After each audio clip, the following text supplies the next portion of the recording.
Well, Nick, that was a fantastic interview with JJ. Absolutely phenomenal human. It was great talking to him, getting to know a little bit more about his, family history. Obviously, people have seen it on TV, but kind of seeing some of the makings and behind the scenes, I think was really awesome. But like we said, we're going to hop into our good, bad, and ugly of the past week. I'll go ahead and start. Kick over Nick and Jordan texting his, so I will say it. So my good for this week, I think Spencer Strider. You look at what he did in Saturday's game.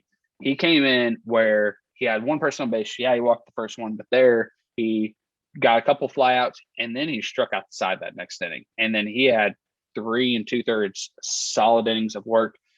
Super cool to see. And then obviously the rosters get cut down to 26.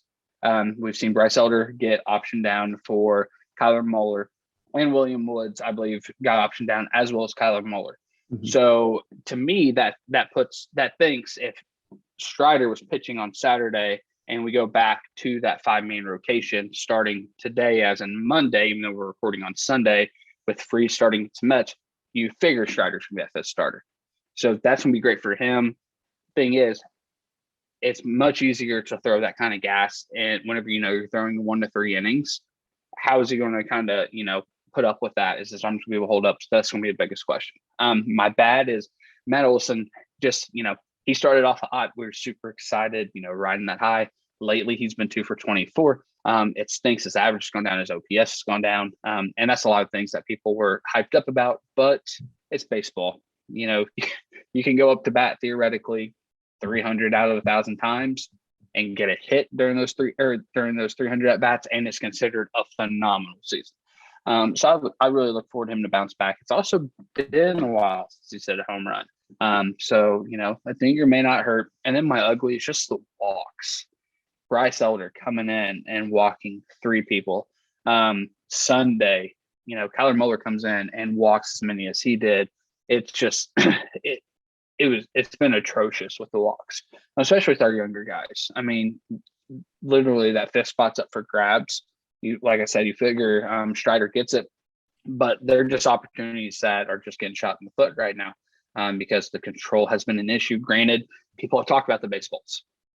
Some are different than others. You've heard other pitchers talk about it, hence why some people lose control of hitting people in the head.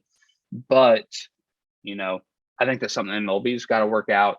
I think also, too, if pitchers want to pitch, they should be able to kind of, just like a quarterback that's football, go through the inventory of balls and kind of see, what's working for them, what's not. Because if the MLB wants to make good of the game, they need to ensure that the product they're putting in the hands of their product is the best thing. So, Nick, that is my good, bad, and ugly for this week. Yeah, my good, and obviously Eddie Rosario going on the injured list. That's not my good, but Travis Demeritte coming in and stepping up and really being probably the best hitter we've had this week. Austin Riley may have rivaled him, but Travis Demeritte just phenomenal job this week. He filled in the 2-hole or the leadoff spot earlier in the week, and he's been sitting pretty in that 8-hole. He's been as productive as anybody in this lineup this week, and I look forward to that to carry throughout the rest of the season, as long as he'll be up on this club.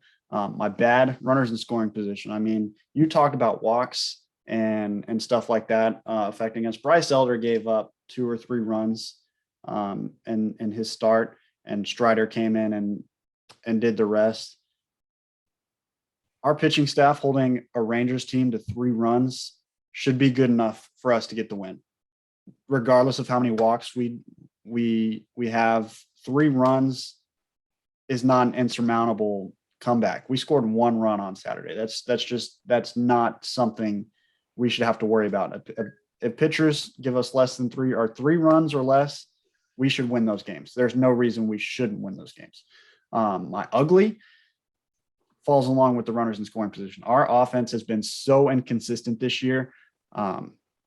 We go and tattoo Walker Buehler against the Dodgers, but we can't seem to score more than 3 runs off a pitcher who comes in and has a ERA of +5. We make him look like he's a Cy Young candidate.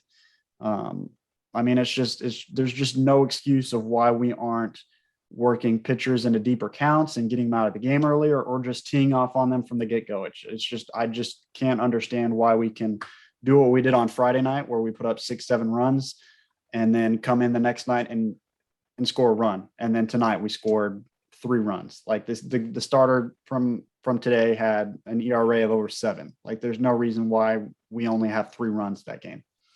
So it's just frustrating to see.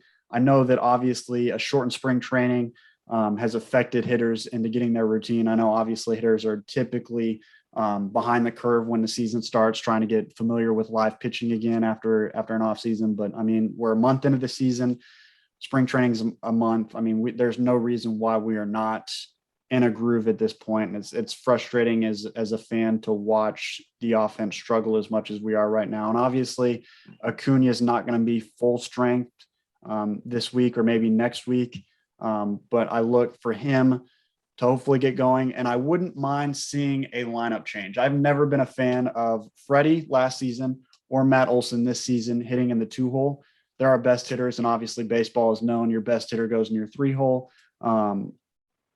And then I would love to see, Ronald, and then the way Travis Demerit's been hitting, go in the 2-hole, and then Matt Olson and Austin Riley and Ozuna, and either Ozzie or d'Arnaud interchangeable.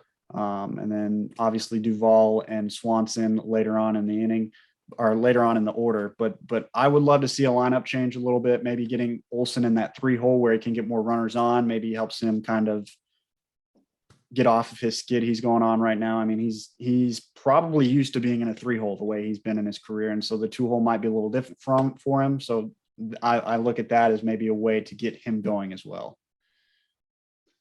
Demerit's interesting at the 2. I did not expect you to say that. I mean, obviously he's hot right now.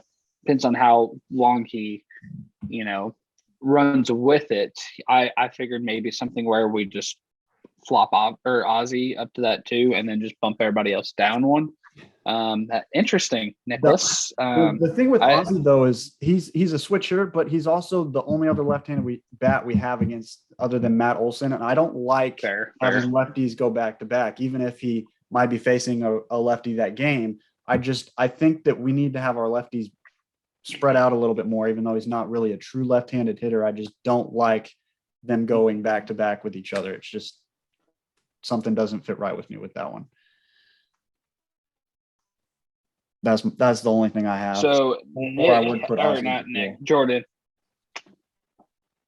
Okay, perfect. So Jordan sent in his good, bad, and ugly. So Jordan's good is Acuna's back. Obviously, I feel like Jordan would say this as well, is that he just brings a different kind of spark. Acuna does. He just plays with the swagger. He just, whenever you see Acuna on a highlight, the hair on your arms and neck and everything just kind of like rises up. It's just the amount of energy and electricity he brings. So that was Jordan's good, bad. Morton's slow start. We've talked about it, and I felt like he got to a pretty slow start last year too, if I'm not mistaken. His April was not the best. Same thing this year. Obviously, he's a veteran. He's going to be able to adjust and modify as need be. I feel like we're going to be okay come June with him. Grant talked about it last episode. Yes, this would be their first official start. You can hound this so long, but in the end, they're professionals. I feel like Charlie's going to bounce back, and his ugly is losing series. We saw it again. We had the most perfect opportunity to sweep the Rangers. They're struggling. Marcus Simeon's not doing hot. Corey Seager, of course, as soon as he sees the Atlanta A, decides to just hit, missiles off of us. I don't know what it is, but this is an opportunity we had. We should have beaten the Rangers today. We should have beaten the Nationals. We beat the Cubs. Awesome. You had Drew Smyly in game 3. You would hope that. So that is Jordan's good, bad, and ugly. I feel like he would probably agree with some of the extras that I was talking about with all of them, but that's what he has for his good, bad, and ugly.